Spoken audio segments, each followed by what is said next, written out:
Hey everyone, in this video, I'll show you how to create a smooth day to night transition in CapCut. Let's get started.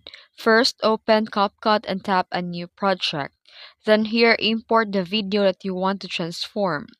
And tap on your clip and click duplicate and place the duplicate right after the first one in the timeline.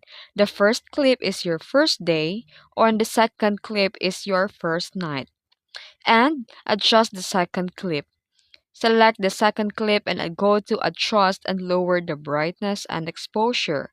You can also increase contrast slightly and add blue or purple tint using temperature or hue for a night vibe. Tap the white square between the two clips and choose Fade or Overlay Transition, and this create a smooth sunset to night effects. You can also add stars overlay in the stickers or sparkles or import starry sky overlay and use filters for night for an extra touch. You can also adjust the opacity so it looks natural.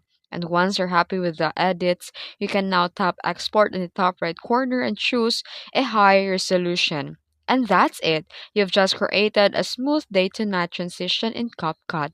If this video helped you, don't forget to like and subscribe for more tutorials. Thanks for watching.